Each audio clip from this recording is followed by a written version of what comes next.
What was that doctor writing, sitting at his desk?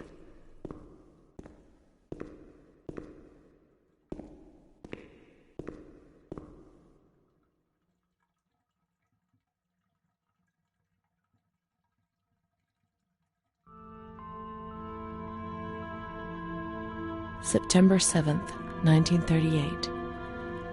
The patient frequently indulges in recriminations expressed in an explosive tone of voice. This morning she threw away the milk, saying it was full of urine, spittle, and all kinds of other filth. Crazed, she hears voices that order her to do things. She says she heard children singing and that they were locked up in a school. January 20th, 1939. Introverted, dazed, cannot focus on anything. When questioned and stimulated, she starts crying and weeping. At other times, she laughs. June 1st. Apathetic. Eats very little. She refuses to be touched. Does not respond. Spends her time in the grounds. The cooks report that she sits on a bench in front of the kitchens. October 14th. Return of impulsive behavior. This morning she asked for 2 eggs to make zabayoni, but when she got them, she threw them up in the air. Excited, clamorous, slightly confused, takes her clothes off. December 8th, tied to bed for 15 days. High-spirited, tends to make witty comments and use vulgar words, laughs hysterically and pleasures herself. The nurses report that about 2 weeks ago she remained in the showers on her own and didn't want to leave.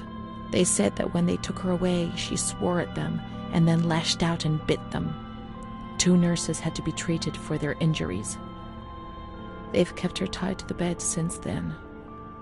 Transferred to the slightly agitated ward, from the care of Dr. B to the care of Dr. C. I was with Amara in the showers. My memories are terrifying. They're not real, are they?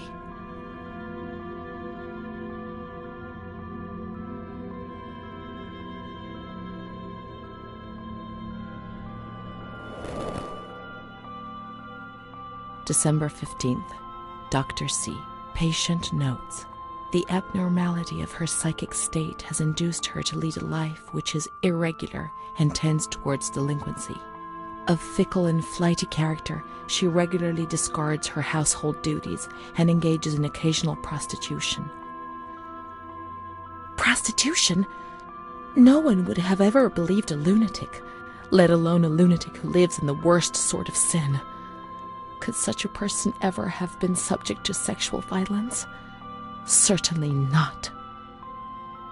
Her mental deficiency makes her deaf to the reprimands of her family. She has shown suicidal tendencies. She was brought to the ward yesterday, agitated and hysterical. Treated with cardiazol, 2 injections a week for 5 weeks. They were only trying to confuse us with the therapy, and my God, they succeeded. It was as if they wanted to instill the madness into us.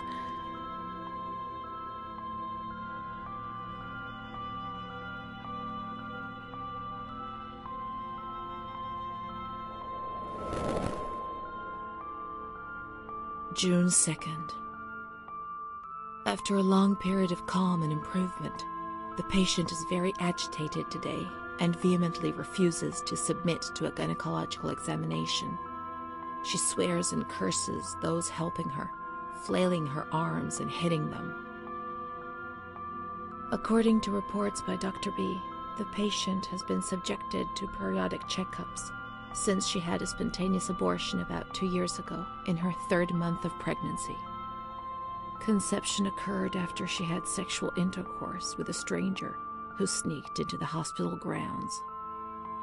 Details are contained in the charges filed at police headquarters in Volterra, a copy of which is attached to these clinical notes.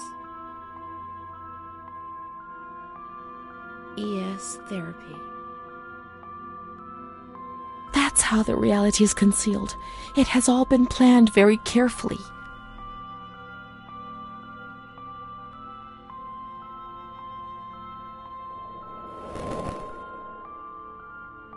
June 13th. The nurses report that she descended into a state of great mental confusion after receiving her mother's letter. She threw her soup over another inmate because she was very anxious, and then punched a nurse.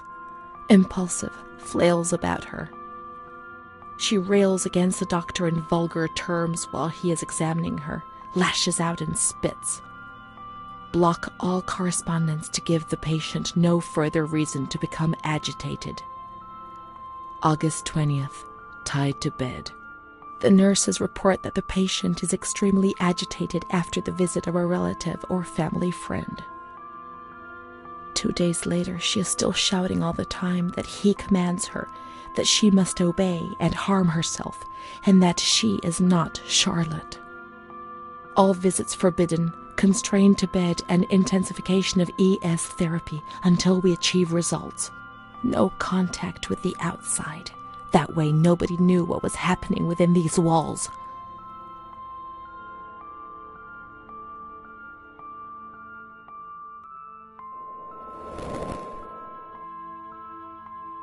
March 3rd. Alert, correct attitude, replies when questioned. The nurses report that the patient is calm, she washes and looks after herself. She affirms the existence of a certain Amara. She says that Amara is a patient who disappeared when she was moved to this ward. No confirmation. Probably a regressive hallucination. Evaluate transfer. Did I imagine Amara? That's not possible. She was there. I know she was there. I feel it. She must have left some traces of her presence.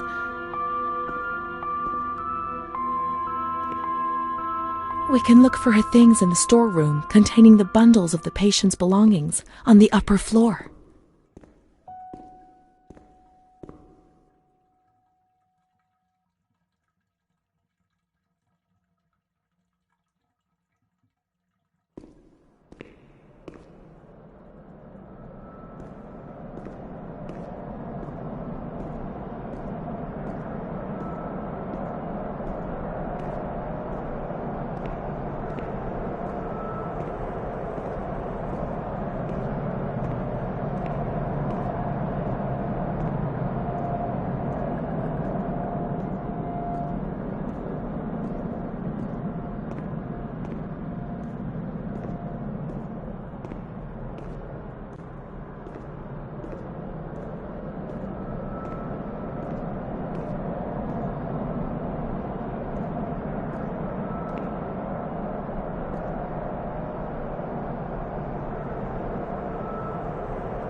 These are Amara's things, I'm certain.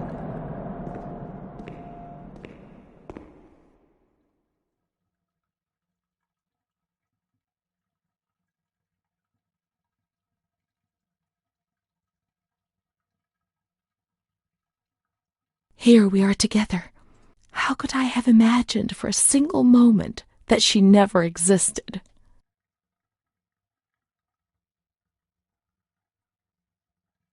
Amara, there she is. She existed. She really did exist. There she is, my friend.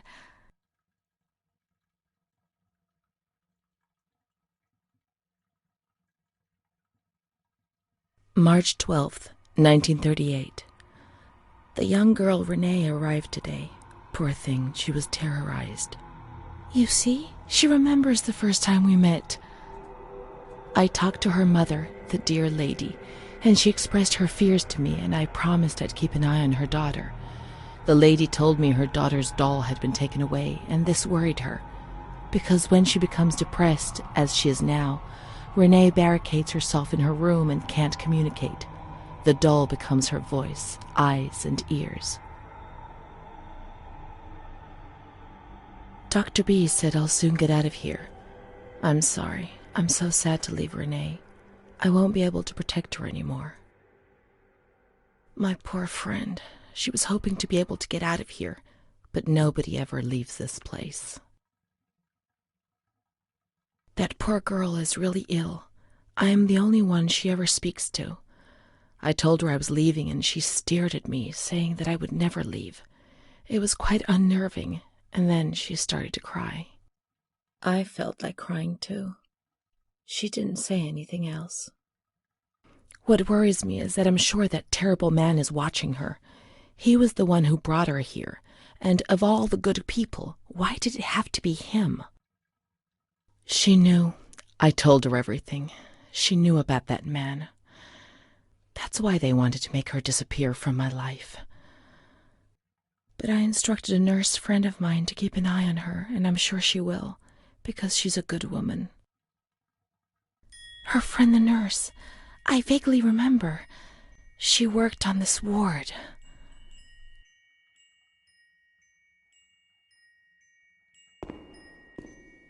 Let's look for signs of the nurse in the nurse's room on the upper floor.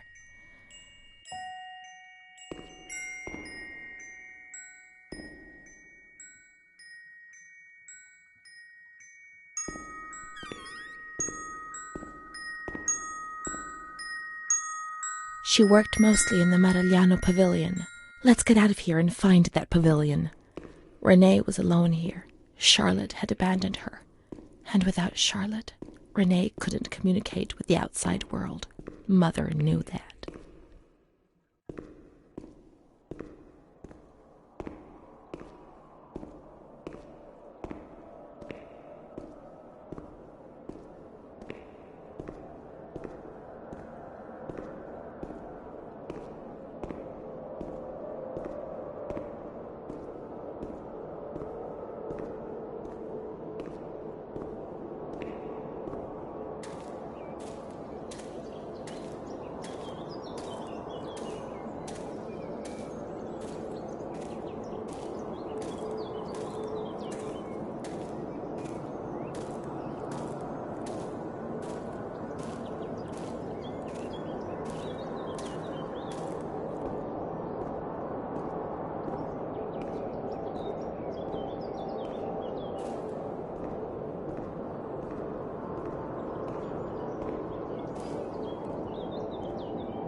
She's kind to everyone, even me. I felt a little better when I saw her. The sick children laughed and played with her. Not even they could frighten me. Don't annoy Renee. She's a princess here. Didn't you know? She told stories. She said there was a war out there. But they stared at me and frightened me.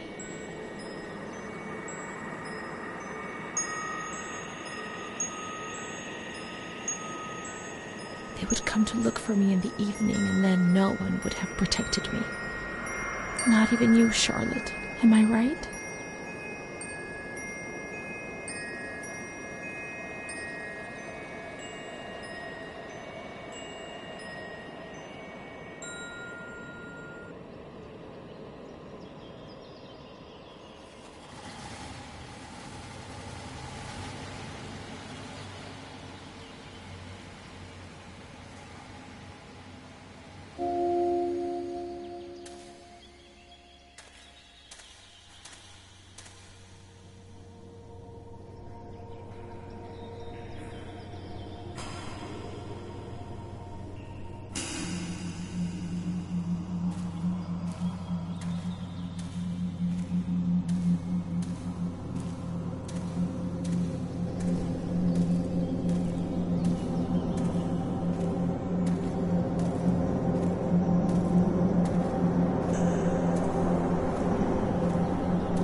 Let's follow the hearse until we reach the graveyard.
There's Charlotte, my voice, my eyes, my ears, my very soul. Let's go and play together again.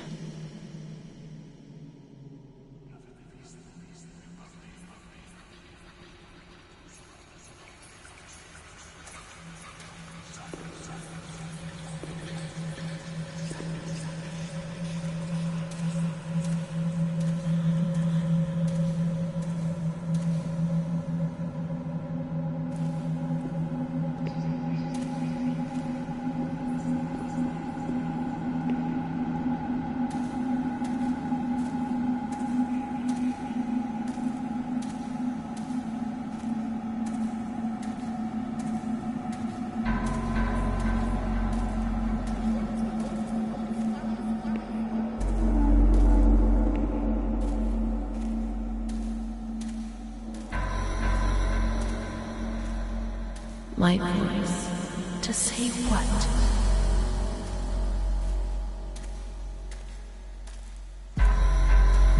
Meaningless things.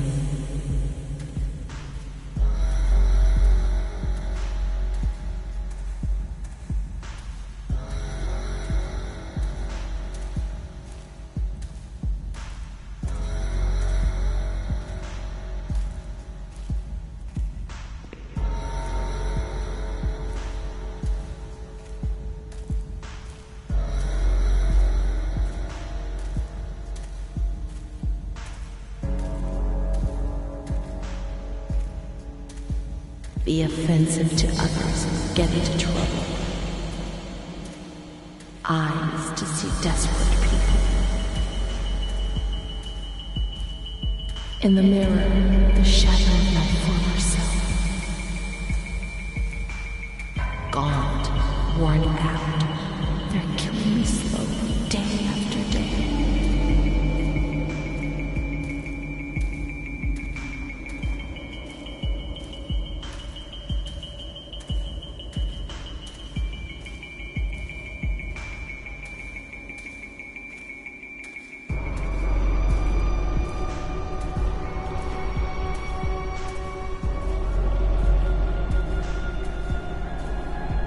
My ears to hear screams, deliriums, threats, and false promises.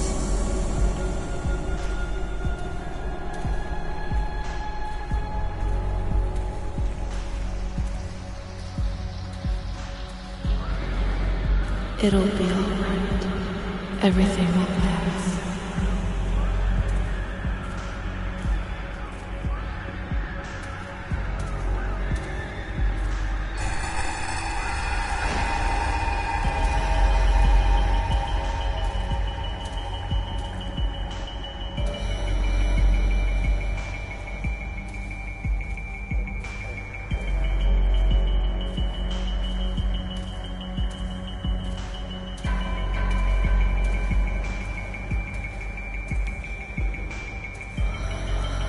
My soul, incapable of living.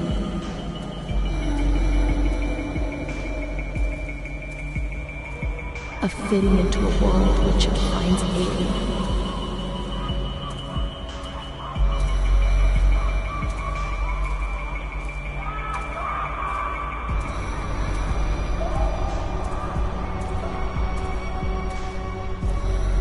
It's moving further and further away from me. Always further.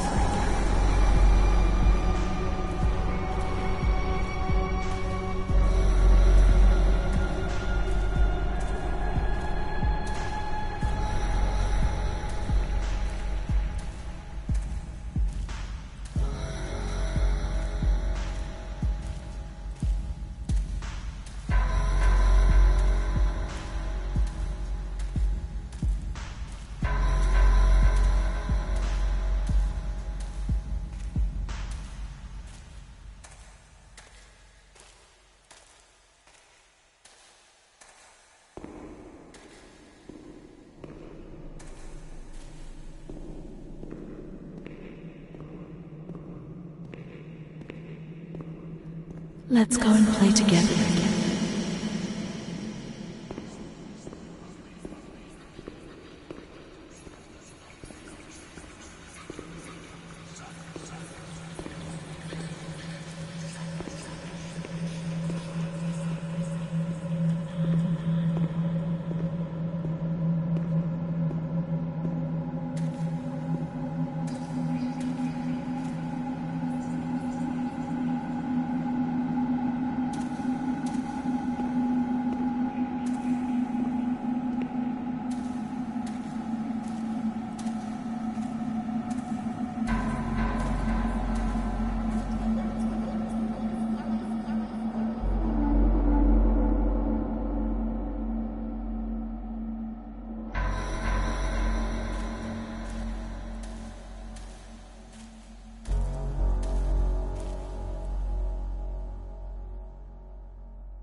I'd like to lose my voice. I'd like to lose my eyes. I'd like to lose my hearing. I'd like